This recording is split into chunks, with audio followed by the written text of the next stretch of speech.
We'll still keep our fingers crossed, hoping that in a game against Egypt on Thursday, a miracle will happen that would enable us, beat Egypt, go on to beat Mozambique, and make a headway in the ongoing AFCON. Ladies and gentlemen, once again, thank you very much for your time. It's some 16 minutes to hit 8 o'clock. Now, the 34th Total Energies Africa Cup of Nations, that is the AFCON, is underway in Côte d'Ivoire. Now, the first match of the tournament was between Guinea-Bissau and the host nation, Ivory Coast. Now, at the end of the the game itself, Ivory Coast beat Guinea-Bissau by 2-0. Nigeria also drew with Equatorial Guinea. It wasn't an easy match for Nigeria, although Sime was running, everywhere on the field of play trying to make an impact on the day. It ended 1-1. That's the game between Nigeria and Equatorial Guinea. Then Egypt started the Group B games for us, and they played against Mozambique. Egypt scored the fastest goal so far in the tournament, less than 2 minutes. But at the end of the day, they drew 2-2 with Mozambique. Then the game that many Ghanaians were, eager to watch, the Black Stars against Cape Verde. And if you should ask me, I say that per what I know, a lot of Ghanaians had high hopes. Their fingers were crossed, believing that we're going to beat Cape Verde. Unfortunately, at the end of the match, Ghana lost by 2-1. Now, so question I'm asking this morning is, how did you see our performance against Cape Verde yesterday? How far do you think we're going to go in this tournament? Let's hear from you. Our WhatsApp number is 055-11-11995. I take it again. It's 055-11-11995. We'll be going to Côte d'Ivoire, where our man on the ground, Steve Zando, will be joining us via Zoom this morning. That will be in a bit. But before then, let me welcome my guests who are already seated in the studios of Love 99.5. Mr. Delali Atias is right here. Chief, good morning. Good morning, David. And Javier Clemente is also right here with me. Chief, how far? Cool. Let me start off the conversation with you. I mean, listening to Delali and other people that have dropped some comments on social media, it looked as if many people, do not have much hope for the Black Stars. They've written the Black Stars off, thinking that we're not going to do much at Côte d'Ivoire. What do you make of our performance yesterday? We lost. Yeah, we did. So it means that we didn't do well. But by the occasions you might not play well, but you might win. But did we do well yesterday? So I'm asking you. We didn't do well. That's the reality. We didn't do well, and I've always said that I think we're expecting too much from the Black Stars. And going into the tournament, I told you that my best bet is for the Black Stars to at least get out of their group, and if they're able to reach 1/16 stage, that will be a bonus for us. Anything beyond 1/16 stage for me was an overachievement for the Black Stars, because I wasn't expecting the Black Stars. So I'm not even expecting, because the tournament is still on, I'm not expecting the Black Stars to even go beyond our group. The same thing happened to us in 2021. Yeah, so have we, which lessons have we picked from what happened to us the last time we were at the AFCON? Have we picked any lessons from that? And clearly, we've not picked anything from that. I'll come to you again shortly for us to talk about what really went wrong for the Black Stars in the game against Cape Verde yesterday. But Delali, I mean, we played the fourth game in AFCON 2023 because, like I said, Côte d'Ivoire played against Guinea-Bissau, beat them by 2-0. Nigeria drew, Egypt drew as well. What do you make of the game's play so far? Well, before the competition, it's something that we've all been drumming. We've been drumming around, trying to let people know that there are no minnows in world football. Yes, countries have won the Nations Cup, countries have won tournaments, yes, and so you place them ahead of those who have not won. But you underrate a country, and you underrate at your own peril, because you should not be doing that. And so, as I said, there are no minnows. Although Côte d'Ivoire won against Guinea-Bissau. They had control of the game, no two ways about that. It's just that they didn't convert their chances. If you look at Nigeria and Equatorial Guinea, for instance, Nigeria also did dominate. Yes, but good saves from Jesus Owonu, the goalkeeper for Equatorial Guinea, kept them in the game. But look at Mozambique and Egypt. And look at how the Mozambicans played. It tells you that you don't go into a game and underrate. You know what we are doing in Ghana here after yesterday's game? We are talking about Egypt, as if that Mozambique has already been won, or Mozambique are pushovers, or we can just overrun Mozambique. And so, from what we've seen so far, every game should be as important as any other. There should not be a special preparation for a game against Cape Verde or against Egypt. Make sure you are focused for every game that you are going to play. We've not started well. In times past, we always say, Ghana, we are slow starters. So when can we be fast starters? And talk about the one-goal project and all that. No, if even you have a one-goal project now and you win against Cape Verde, you will like it. You will take it like that instead of going into a game and going to lose your first game. You know what happens, David? If you lose your first game and you're not careful, it goes into the players. They lose their focus. Their mental strength is gone. They look at the position they are going to face in the next game.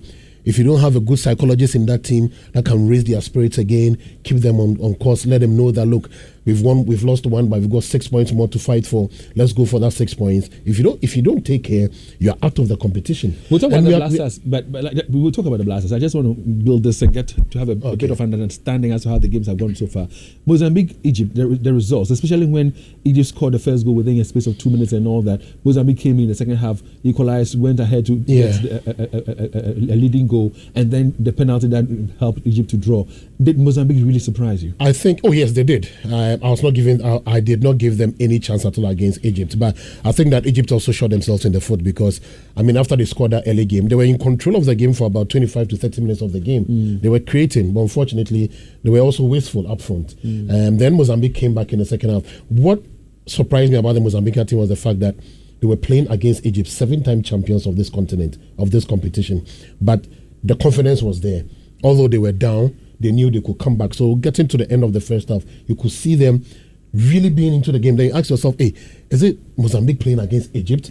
And then they came in the second half. It was that same kind of momentum that they brought into the second half. And so I was not surprised when they got the equalizer, then took in the lead. You understand? So I, honestly, before the start of the game, if you asked me, I would have told you straight away that Egypt were going to win. No two ways about that. But I was a bit surprised about Mozambique. And when they scored that early goal. Yes, and from what I saw with the Mozambican team, it's just like Cape Verde. They play with a lot of understanding, David. There is cohesion, there is telepathy. It's a team. They play as a team. You understand? They don't have the names, yes, but they have teamwork. And it seems to be working for them. They have no respect for any opponent at all. They didn't have any respect for Egypt at all. And Eugene was saying that penalty for him was a soft one. I think that in modern day football, you take that penalty. But had it not been for that clumsy challenge from that defender, Egypt would have lost that game. Indeed, they would have. And it was late in the game before they got that equalizer. Especially when the additional time was displayed, you could hear the boos from the crowd. The boos from the crowd, they were not in support of the 7 minutes that was added on as extra time to be played. Yeah, Eugene. You see, one of the things you should fear most in life is fighting people you don't know. The Mozambicans, and as Dela was saying, when you check the FIFA ranking, the latest one, they are ranked 26th in Africa, 113th in the world. Egypt is ranked 5th in Africa, 35th in the world. 7-time champions. But yesterday, when you watched them after the 3rd minute, you saw a team that was ready, and I use the word, etch their name in history. What they've done is historic. They've drawn at least a 7-time champion. And you see, if the Black Star players saw that match, they should have learned something from it. And Della perfectly summed that here in ABA. You see, these teams that do not have history coming into the AFCON, after all, when Ghana defeats Cape Verde, it's no news, right? If Egypt defeats Mozambique, it's no news. So they have something to prove. And David, when you watch us, that is what we lack. What Mozambique had, what Cape Verde had, and what they brought into their games, that is exactly what the Black Stars lack. Urgency, seriousness, telepathy, and playing as a team. There's no identity. The Black Stars yesterday showed what Man United has today. They play with no identity. Let me ask Javier whether the same thing happened between the game in that game between Nigeria and Equatorial Guinea. Again, they gave Nigeria a very good run for their money, didn't they? Well, you see, David, the thing about African football, and even you can even extend it beyond Africa to the other parts of the world, is that some teams go through a lot of transitions. So if you look at the Egyptians, a little bit about it before I come to the Nigeria question, just that if you look at the Egyptian team, when Ghana won the AFCON for the last time, that was in 82. Egypt had won the tournament 22 times. And we won 4. Won how many times? 2 times. Yeah. 2 times as of that time. And Cameroon hadn't even won it. But subsequent to that, the Egyptians were able to build a very good team. with this Hassan Shiata and the manager and the other players, Awai Guma, Abutrikes, and the Samuel Hadari, those guys, they were very consistent for a very long time. And because of that, I think they won it 2 times on the trot. So I have to check my right. 3 times on the trot. So they won it 3 times on the trot. They built a very, very, very good team. But unfortunately, those players are off the scene now. And just like what is happening to the Germans, you look at the German national team, they're also facing the same problem. They have a collection of players for a certain generation. That generation does so well. But it's always, the issue has always been how to get a team after those players are phased off. And that, for me, is what is happening to Egypt now. Because if you look at even the last tournament, most of the players who played in the last tournament for Egypt are not around. Most of them, Gabarski, they are good, but most of them are not around. And if you look at their club side, of course, they have some locals in their club side, like Zamalek and Ali and those teams that you can mention. But apart from that, they also have a lot of foreigners. There are a lot of foreign infusion into those clubs, and that's why they are doing well at the club level. So it's always a problem of making sure that at least you are consistent with the team building, so that at least if some generation of players leave, you can have another generation also take over. Then the issue of Nigeria, and Guinea-Bissau. Nigeria, did you follow Nigeria during the qualifiers? Even this World Cup, are you following Nigeria very well? They are not doing very well at all. Is it because of the injuries? No, you see, Nigeria, they have a lot of players, quality players. But I think that the problem with Nigeria now has to do with coaching. Just like people will come and talk about Ghana later, it has to do with coaching. Because their coach, who is handling the team now at the AFCON, remember, there were months that the man was not even paid. He ran into several months that he was not paid. And when he decided to pay him, the man himself decided to reduce his salary. It's as if he hasn't got anywhere else to go except maybe coach the Nigerians. He's not a very good coach. And the Nigerians themselves have talked about it several times. Osine Guavon, who led them to qualify against Ghana for the World Cup, left the scene. I think now he's the technical director of the NFL or something like that. He left the scene. But internally, just like we are suffering here in Ghana, we don't have quality coaches, local coaches. And I think that the Nigerians are also facing the same problem. Because the days of Stephen Keshi and the other guys are all gone. Now they have to rely on foreigners. And unfortunately, because of financial reasons, I think that the one issue has to do with finance. Because of financial reasons, they are not ready to spend so much on a very good coach. Just like us, so much on a very good coach. So this coach is taking them to the AFCON for me is just an ordinary coach. Okay. And if you look at the way they played in the first game, I don't think that we have to write them off. They have some very good players. And for me, the injury situation that you mentioned, I think it's a blessing for the Nigerians, because if all those players are around, the coach will have a selection dilemma. I see. I talk about the Black Stars and our game yesterday against Cape Verde. What really went wrong for the Black Stars? What lessons we could learn going into our game against Egypt? But let's take a trip to La Côte d'Ivoire right now. Where on Zoom we have our man Steve Zando. Hi, Steve. Good morning to you. Hi, David. Good morning. All right. Before we talk about how the fans are taking the defeat to Cape Verde, what has been the atmosphere so far in Côte d'Ivoire, especially as we hear of some security concerns relating to terrorism around the border areas where Ghana has even improved or increased security?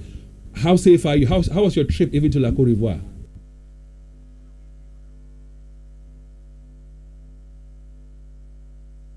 Can you hear me?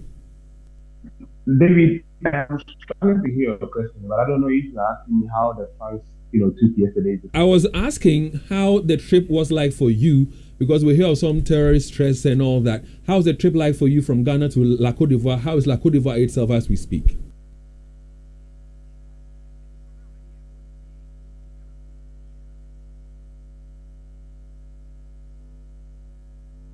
Steve, can you hear me?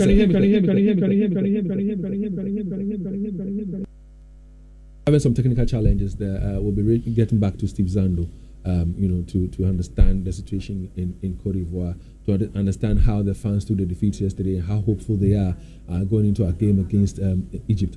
But let's talk about the Black Stars. What really went wrong for the Black Stars yesterday?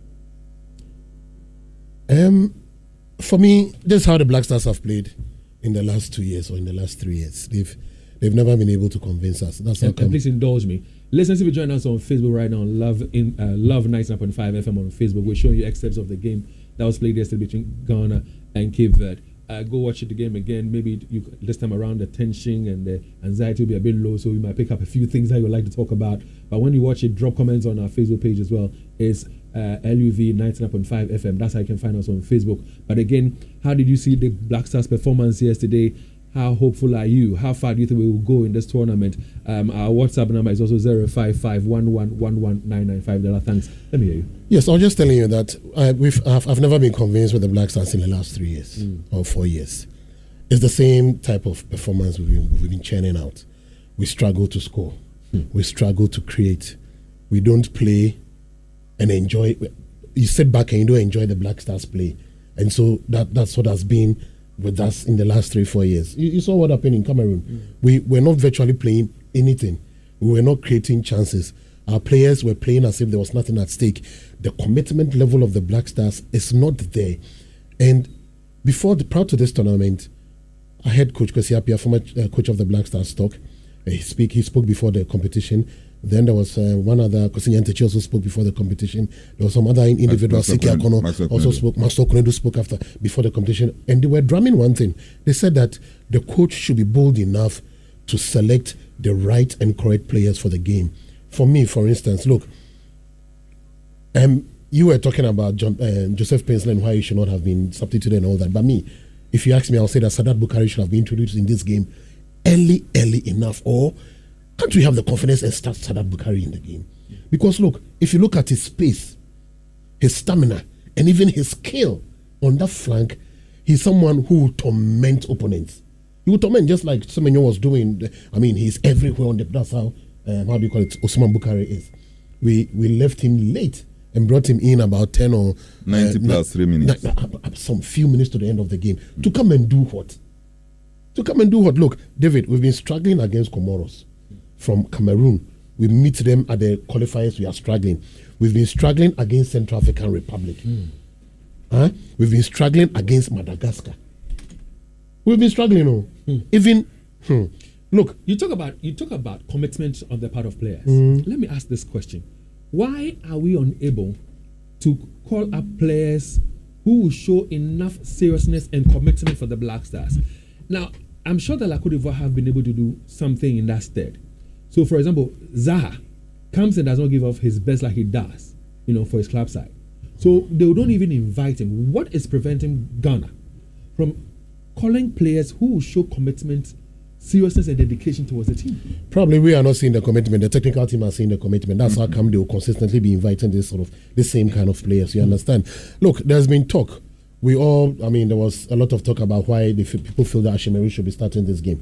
There's also been a lot of talk about why people think that players like Richmond Lamptey from Kumasi Asante Kotoko should be starting games and be playing for the Black Stars. You see, those people are hungry for success. When we went to this game, our last friendly against Namibia, at the Baba Sports Stadium, when they introduced Jonathan Soa, that guy who plays for Mediema, to up front in the game, look, he changed the game altogether. And I was like, I had not really taken a particular look at that guy, but I was like, wow, if he plays like this, then when we get to La Côte d'Ivoire, this guy should be starting games for the Black Stars. But we don't do that. We are still relying on our Jordans. We are still relying on the DIUs. We are still relying on all these guys. And honestly, they are not giving us their utmost, their maximum best.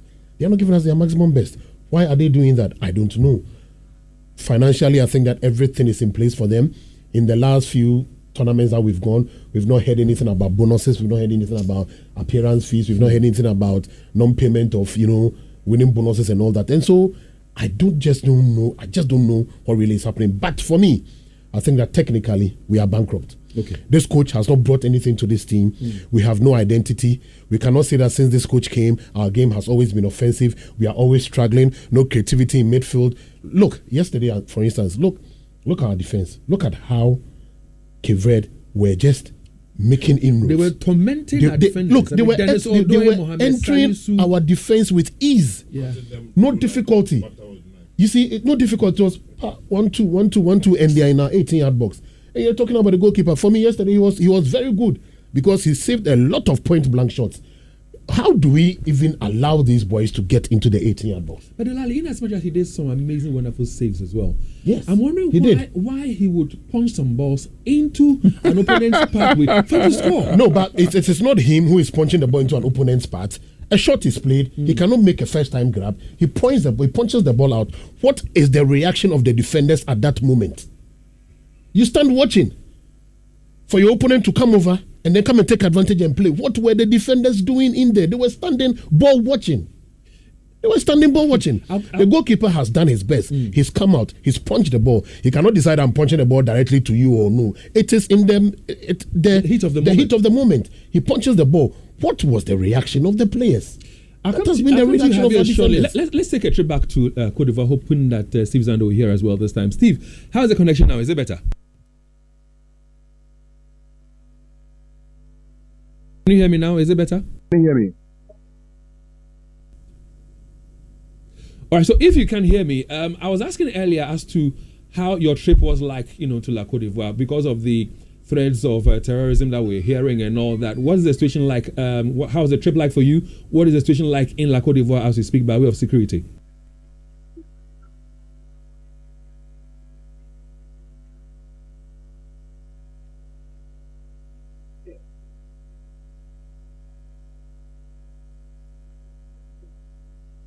On that connection and get back to you. So I hear Delali talking about, Javier, Delali is talking about, lack of commitment on the part of players, and I'm asking this question: if Cote d'Ivoire is able to, decide not to invite someone like, Zaha, why can't we do the same? If he talks about technical bankruptcy, over the past few years, we've changed how many coaches? I mean, we've changed Akwesiapia, we've changed Siki Akono, we've changed Milo, we've changed. So what is wrong? How can we get it right when it comes to the technical team? I think the problem has to do with not getting quality. Quality in terms of the coaching. Quality in terms of the coaching. And even quality in terms of the assistants. And I've had occasion to talk about so many of our coaches who have been appointed and assistants who have been appointed to assist the coaches. And you go back to their records or their history and you can clearly see that they've not achieved basically anything in their life. As far as football is concerned. So Dela made a point about consistently calling some players for the Black Stars. And the other time when we had this discussion here, I think on Saturday I mentioned that if you go to the squad that Siki Akono used, remember at the last AFCON that we hesitated in Cameroon, it was Siki Akono who helped us qualify for the AFCON. Go and check the players that Siki Akono invited for the qualifiers and maybe for the AFCON. Check the players that Milovan Raibat used when he was around at the AFCON in Cameroon and for some qualifiers that he played. Check the players that Utu Ado used for us to qualify for the World Cup in Qatar. And check the players that Chris Sweetin is using now. And basically you see that about 95% of the players are still around. They are still playing. About 95% of the players. So we've not made any conscious effort to change the face of our football, the Black Stars. We've not made any conscious effort to change the face of the Black Stars. I'm saying this because we have consistently struggled against some countries that under normal circumstances you expect the Black Stars to beat. So Dela mentioned Madagascar, Central African Republic, Comoros, Angola. We have consistently struggled against these teams. Even when we play at home at the Barbara Sports Stadium, last minute, then we score. Then we think that everything is okay. So what I keep telling people is that it is this same team that we've taken to the AFCON. Nothing has changed. This team that has struggled against Madagascar, against Comoros, against Central African Republic, against Angola. It is the same team that is in Cote d'Ivoire for the AFCON. So what are we expecting? Are we expecting anything different from the team? Are there other players out there that we can invite that we have not? There are so many players. So many players. Mention a few. No, but you see, about 3 or 4 months ago, on one of our shows on Inshra, Ayala produced a document and he's in Cote d'Ivoire now. I will call him and beg him to maybe send the document to me by WhatsApp. There is an extensive research of Ghanaian players, both home and abroad, those that we need to get immediately for the Black Stars. That is how come we went for Salisu. Because Salisu's name was on that list. Kamal Suwa. Those that we need to get in the medium term. Those that we need to get maybe in the future. There's an extensive research on that. Done by who? Done by the FA. And the FA has pumped money into doing this research. Yes. Have the document already available? What are they doing with it? Then you have to ask them. Because these are these players that we are using now. For me, some of them are just overhyped. And I keep making this point that there are one or two players who are very good. Kudus, for instance, when he plays, he's a very fine player, even though sometimes I think that he overindulges. Juku yesterday showed that he's a classy defender. He won a man of the match. Even though we lost the game, he's a very good defender. But there are other players with the team. Like Mohamed Salisu. Those players, we just have to let them go. And you remember Salisu? We just have to let them go. Will you agree with me? And I'll be going to Zando shortly. Will you agree with me that the fact that we make it an automatic call-up, they know that whether they play well or they come and commit well enough, we will call them. Does that make them think that, well, let me come and play anyhow, I'll still be called anyway? Is that what it's in their minds? Well, I think that'll be a bad way of reasoning. If you think you cannot give it your all, don't even come at all. Just like Fatawi Saokudi, they called it, they invited, he said, please, I want to concentrate on my league. That's it. Because for somebody like Salisu, for instance, it took us years to convince him to come and play for the Black Stars. When he was playing at Southampton, when they were in the EPL, he kept dodging, today this excuse, tomorrow that excuse, yesterday this excuse, until we qualified for the World Cup. Then he popped up. Then he came, went to play for us at the World Cup.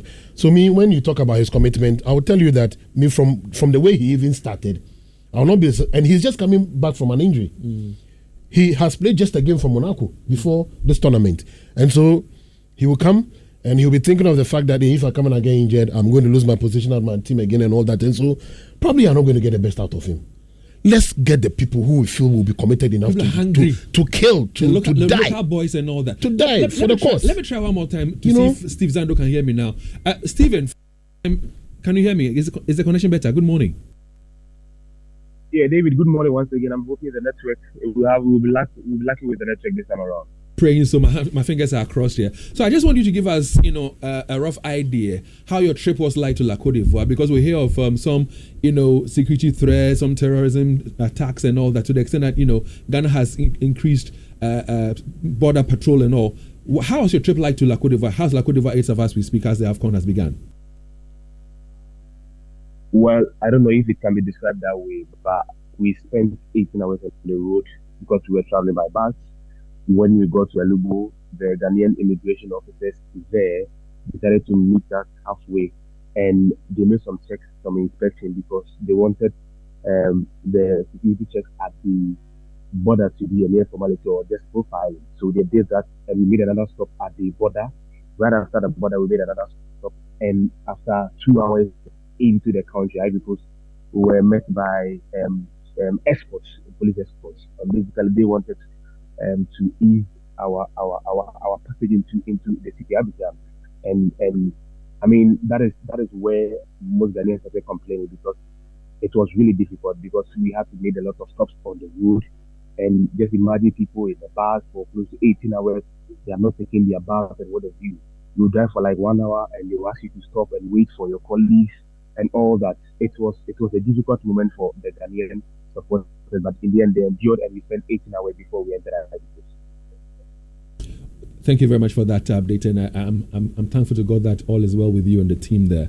But Steve, before the game against Cape Verde yesterday, how would you describe the expectation of the fans? And when the defeat came, how are they taking it?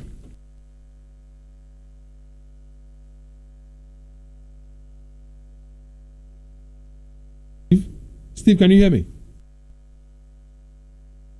Hear me, Steve.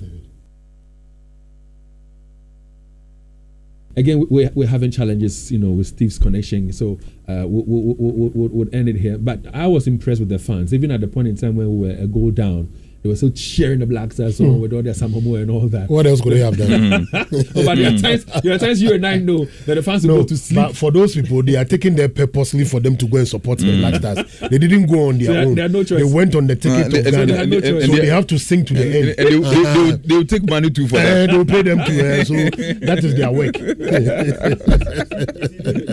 even when the Black Stars, oh my goodness, we all say, oh, we don't support them, we are not hopeful. What happened yesterday clearly tells you that within our heart of heart, we still have a place for the team. Exactly what I was telling you. And you see, David, that is why it is so painful when they go on the pitch. And the line was mentioned Osman Bukhari.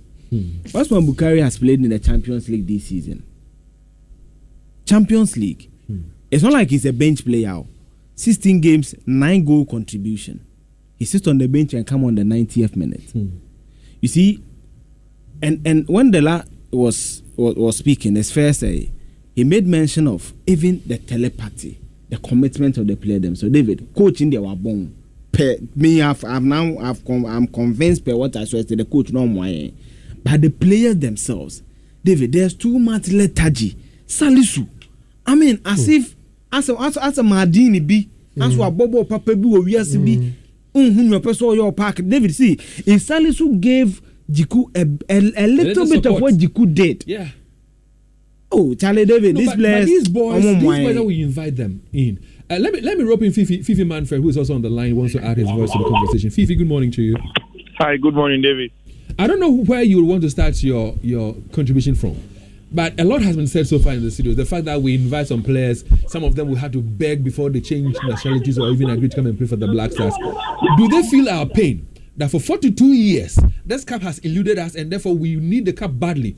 So, all that you want to say, that's why you joined us, you can say it. But having said that, do these new players that we invite, the ones that we beg to come and play for Ghana, do they feel our pain and our need for this cup? Do they feel it? Well, David, they are Ghanaians, so you suggest that maybe they do feel the pain. But of course, we as fans, we are not seeing that they feel our pain. I think that for me, for the better part of these years that we've not won the cup again, it's because we've been doing the same thing again. And my senior colleague Avi says something that I keep with me every time. That insanity is when you do the same thing over and over again and you expect different results. To keep on doing the same things over and over again, yet we keep on expecting different results. Of course, because it's the patriotic nature of our being. And we want to be Ghanaians and hope that something does change for us. I mean, yesterday, before I sat before my TV to watch the game, I asked myself the same question. Is anything going to come out? Is it realistic enough? It was not, but then I still managed to get myself to watch the game. I think that for me, if you look at yesterday's game and the game's prior, our biggest problem is our coach. Eugene just made a wonderful submission about Mohamed Salisu and how lethargic he was. The lamp pointed it earlier on because Salisu has been injured. Salisu is out of football with a hamstring injury for a very long time. He has played just 3 times this season for Monaco, if I'm not wrong. He comes in, he starts our games. I remember at the Alisa Hotel before the Black Stars even departed to come to Kumasi, Chrisito was asked about his defenders' match fitness. He said they were fine, they could play. Yesterday you could tell that Mohamed Salisu wasn't himself and he wasn't the player that could give 100% for the team. For Jiku, he tried in that regard. Again, you go back and you ask yourself, these same mistakes that we did in the World Cup, we are doing them again. Tactically, in the game against Portugal, we got an equalizer. We took off the players that had gathered momentum in that game and then brought players who are yet to be warmed up into the game. It's the same thing we did against Portugal. Then Rafael Leo scores that goal. Then we are in trouble. Again, yesterday, we get an equalizer. All of it. How did we take Antoine Semenyo off at that time? That point in time, he was leading our attack brilliantly well. Joseph Painter, he was leading our attack brilliantly well. We take him off. We take both of them off, who had gathered momentum just around that time. Antoine Semenyo had set up Joseph Painter, and then the ball had just kicked the side of the net. So, tactically, it looks as if Javier says something every time. And yesterday, after the game, it just came out of my mouth whilst I was alone watching the game that I am super disappointed in George Boateng. Super disappointed as an assistant manager. Let's say Christian is even outdated. He was with the Aston Villa youth team in recent times. He is the most current of all our coaches. Excuse me, maybe Didi Dramani is even outdated. But George Boateng, how do you don't even take into account momentum? when you are coaching a team in the 60th, 70th minute. That was so wrong. The timing of our substitution, it caused us. Again, to goalkeeper Richard Ofori. And I would blame him for the first goal. I've sent Eugene some pictures. The technique in parrying away that ball was so poor. In the first image that I sent Eugene, if you've joined us on Facebook, as a goalkeeper, he's supposed to be on his toes. He's not supposed to be flat-footed before the shot comes in. He is flat-footed. Flat-footed. The ball comes in. If you're on your toes, goalkeepers are usually on their toes before the shot comes in. If you're on your toes, you're able to take what they call the power jump to where the ball is going to go. Then you can have enough power when you land on the ground to parry the ball away. He doesn't take the power jump. He is not on his toes. He's flat-footed. He has not played for Orlando Pirates all season. We have a Lawrence Atizigi, who is the best goalkeeper in the Swiss League. But we say, okay, he's a deputy captain of the team and he has to captain the team for some reason. He goes in. And of course, after that mistake in the first goal, he was brilliant. I must give him that. He was very good. But some of these small things goes a long way to affect us. Because if Jiku is giving everything on the field of play and some mistakes are being made, then it's a big deal. Our defensive midfielder, Baba Idris, is so lethargic. I don't know. I've never seen a defensive midfielder that loses 50-50 balls like that before.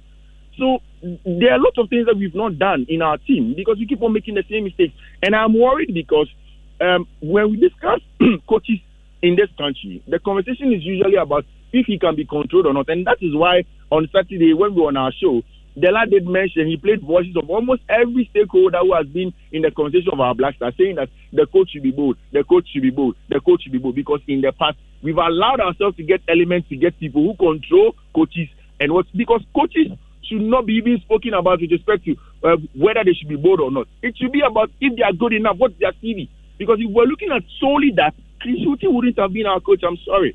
But because in the past, we believe that some coaches had been puppeteered by people who had power, then we wanted a coach who was not born here, who was strict, who could be hard and straightforward with these power brokers so that they will not control him. But at the end of the day, this same coach that we brought in, who cannot be puppeteered, is also technically inept and can't get a job done. And that is where we are as a country. Fifi, let me ask this question. Maybe, I don't know how you're going to take this question, but do we in any way miss Christine Yantichi?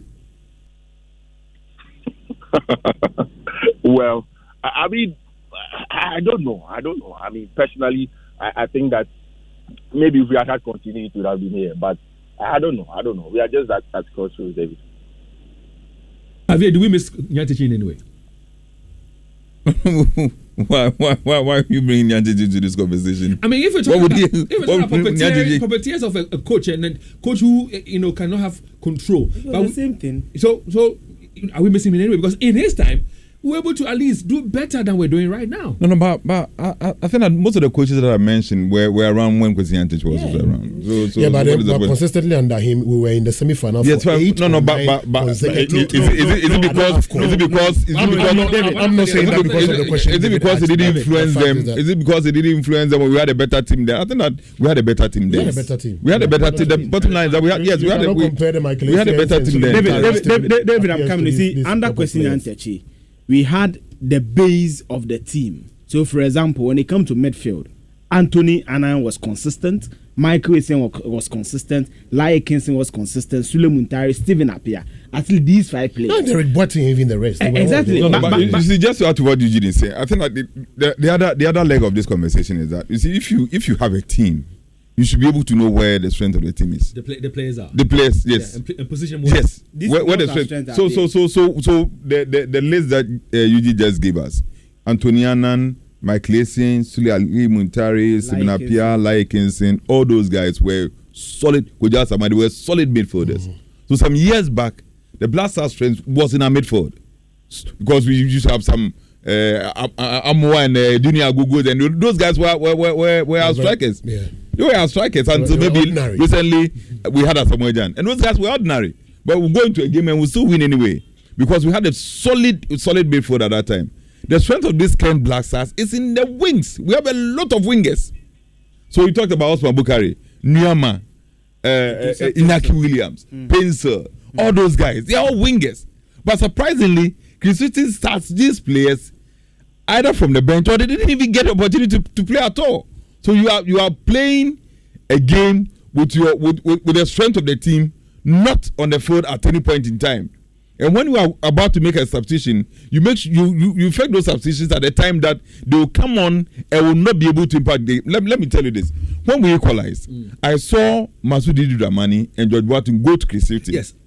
They went to him. Yes. And they told him something. Then all of a sudden, George Boateng, they whistle, yeah. Then the day comes into the game. I said, what? So me, I was the day at the time that Fifi talked about momentum, at the time that we had equalized and the momentum was on our side, you bring in the day and needed pace. To do what? To do what? To come and play for the Black.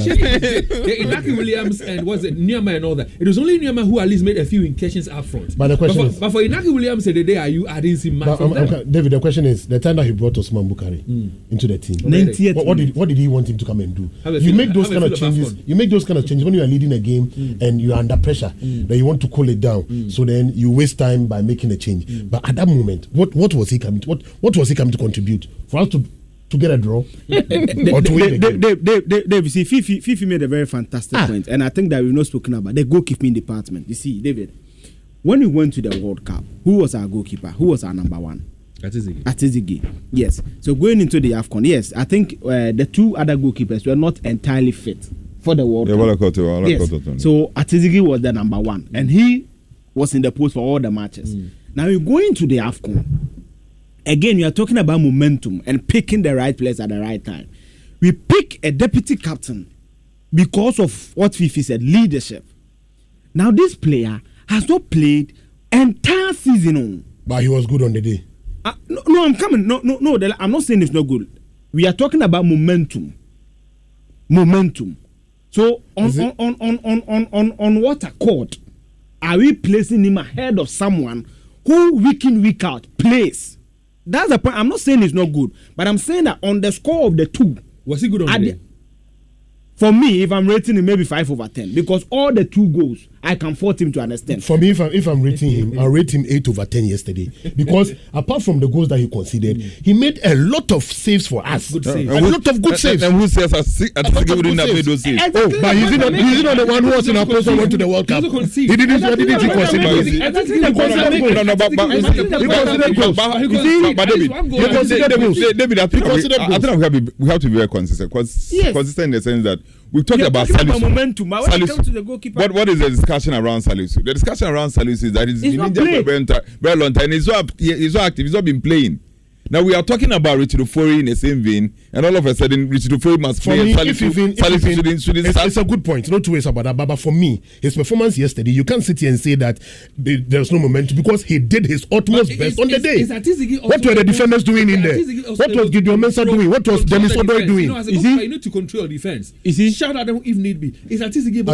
How exceptional is Atizigi? David, the reason Fifi adduced was that he was in there probably for leadership. Yesterday there was no leadership at the back. And David, you see, there was no leadership in our team yesterday. Is he now an assistant coach or what? Oh, but he's been doing that long time. We've never stopped him. What is this? And he was, jubilating, and his goal was disallowed. You could see his posture on the touchline. David, you know, Gideon Mensah, Dela mentioned Gideon Mensah, and I think that he's one player we are not being able to tell him the truth. If it was Baba Rahman, we will say it. And David, give me a minute. This gentleman, apart from the few glimpses he gave, I've forgotten the match. He was completely off yesterday. He was a wicked. He was completely off. The second goal. I don't know if Joel can give her the second goal. Poor man marking, lack of awareness, and David, you see, I don't know, but it seems, and here I'll give Fifi a stone. It seems that we've not been fair to Baba Rahman. See, David. I said this thing here last week, you remember? Yes, David, the kind of performance Odoi and Gideon Mensah and Ali Disedo have been giving us. If it was Baba Rahman, we will mention Kurt and all hell. That is what I was going to drive to. Gideon Mensah has not been performing. You see, we'll talk has not been performing. Baba Rahman, but he's had over 50 caps for Ghana, or 30 caps for His Ghana. His commitment cannot be questioned. And you see, we are saying all this because we feel that he's aligned in a way to Ketokre Kuso. But the fact is that when he comes, does he give? The last time he didn't do well in the Ghana game, but he was virtually booed. Not virtually, he was booed when he was substituted. And you want to go and call him to come and play for you. All right, so we're still live on Facebook. It's on LUV 99.5 FM. We're showing you excerpts of the game played yesterday between Ghana and Cape Verde. We're also showing a few other things, other matches. The Blasters have played. But let me go to Fifi on the phone lines and then wrap up with Fifi. Fifi, if you can hear me, what lessons do we need to draw from yesterday's game going into our game against Egypt? Well, David, thank you. I think that first of all, we need to, the technical team need to learn the lessons of how to manage momentum, because I think that is what cost us the game yesterday. If we had done the substitutions at the right time and then we had done things right, all of these things wouldn't have happened. So that is the part of the game that we need to learn. After we learn that part of the conversation, then we can speak about other things as well. So, David, it's imperative that we look at stuff like that. Also, one of the things that we need to do so well when we are going to the game against Egypt is to look at how to be compact in the middle of the park. The Egyptians will not miss chances when they meet us because they are also in a precarious situation. They want to win. They had just a draw. They need to make sure that they go ahead and get a win in that game. If they don't, they are in trouble. We also need to make sure that we get a win from that game. If we don't, they're also in trouble. So it's the final. We need to go in all guns blazing, but the technical team has the ultimate responsibility. We can speak about what the players can do, but the technical team has the ultimate responsibility to do the right thing by selecting the best players and then also making sure that they manage the momentum. Now, how hopeful are you that we'll make it out of our group this time around, unlike 2021? Well, I'm hopeful. Funny enough, I don't know, but you don't want to take me so serious when it comes to optimism. That's me. I will forever be hopeful. I am hopeful that we'll go through, and I know that we can stand the Egyptians. I'm not scared of this Egyptian side. And the last few times that we've met Egypt when we are at the crossroads, we've shown them that we sometimes we're able to beat them. So I am hopeful that we'll be able to beat the Egyptians and also beat the Mozambicans and go through. Well, Fifi Manfred, thank you. The hopeful Fifi Manfred. Thank you very much. But the Lali, you're not hopeful. Hopeful? Yeah. I want to find. Can you check for me the meaning of hopeful? I'm not. It's not about hope. Let David tell us. It's not about hope too. Or wishing. It's about doing the right thing on the pitch. The reality. And the reality is that the game against Egypt is going to be much difficult than what we faced against Cape Verde. So hopeful. Are we ready psychologically for that? Dela, hopeful. It says feeling or inspiring optimism about a future event. Okay. A hopeful sign. Okay, all right. Then I'm not hopeful. Talking about. On the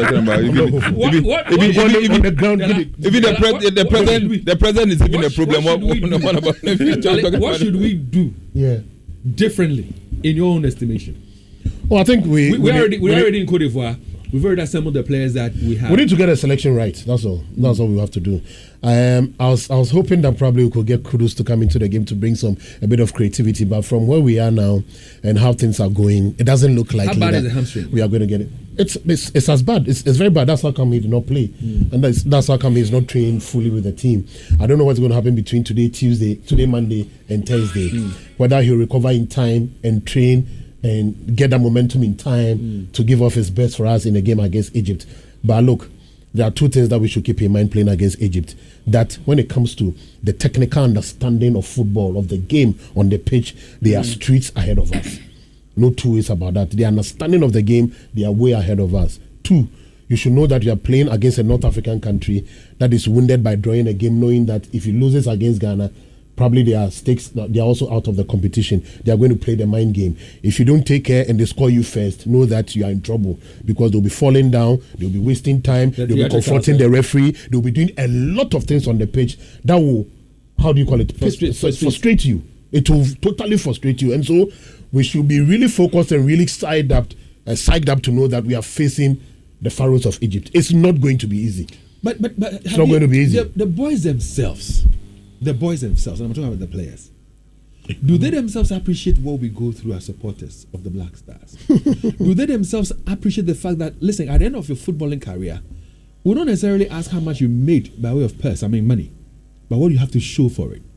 Do they know that if they're able to break this 42-year-old jinx, they would have made history and we would have held them high? Do they understand what is at stake themselves? I think they do. The players, I'm sure they do. They should.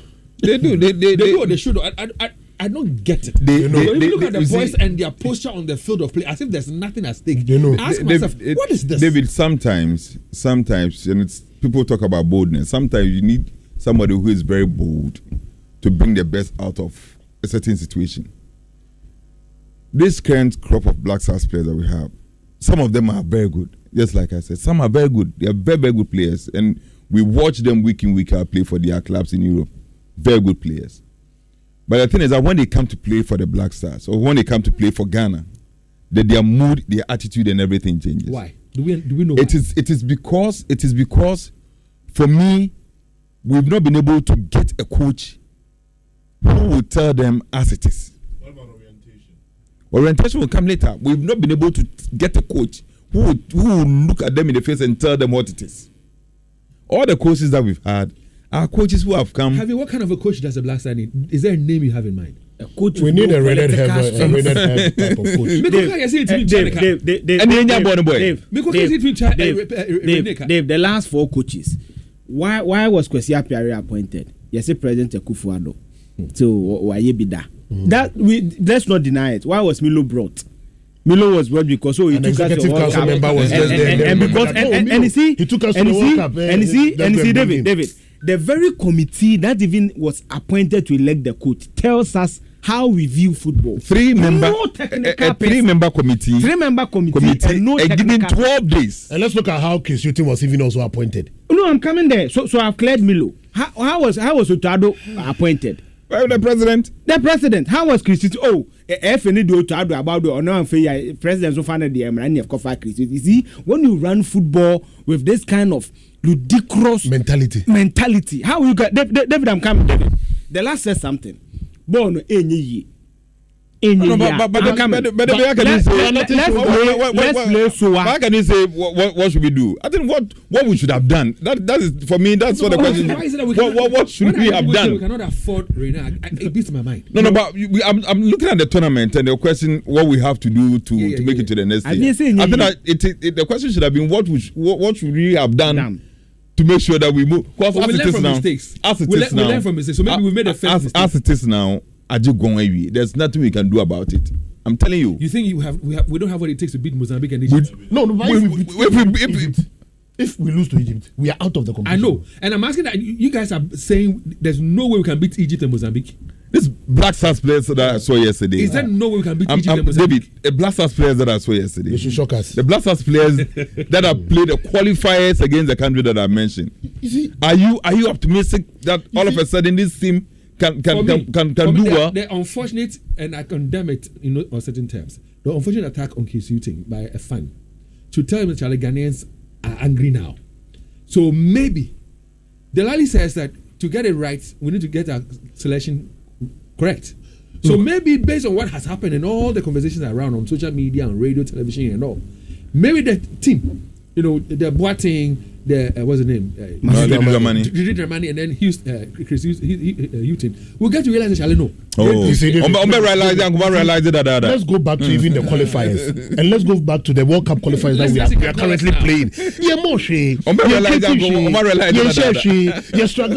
Angola won. We struggled we beat Central African Republic. Then we are drawing with Comoros. Then we are struggling with them, and we consistently are struggling. 0322083596 0322083597 0322083598. Listeners, you can join our conversation now. Delali, the technical department is inept. Possible that we will dissolve every aspect of the Black Stars, from the technical to the playing body, and look for new technical teams. The thing is that look for new players. As for the playing body, if you dissolve it, Grampuna, if you make a recall, you will still get some of them to come. One or two of them will have to be done. But this technical team, especially Kesu team, this should be his end. This is his last stop. 0322083596, 0322083597, and 0322083598. How would you describe the performance of the Black Stars yesterday?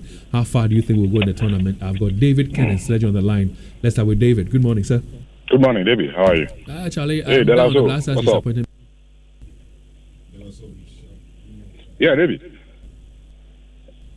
Can you hear me? Yes, I can hear you, David. Yeah, you were saying you don't get it, and you will never get it. I've told you, David, that you should stop discussing Ghana. You don't want to accept me. I'm a good friend of yours. You come and sit in the studio, and then you don't get it. You don't get it. You will never get it, Ghana. Look at what happened yesterday. David, do you have the interview when we exited the AFCON2024? You sat in the studio with all your crew, Dela and Co, and you were discussing this thing. And you guys came out with all the flaws and going forward what we are supposed to do. And you see where we are again. David, we are running football, just as Eugene said, like some this thing, Charlie, you be my bro. Look at how coaches are appointed. The commitment of the players, even on the field. Eugene said the telepathy. They are thinking of how to go back and play for their clubs. So I'm telling you, David, forget it. Charlie, it's difficult for me to accept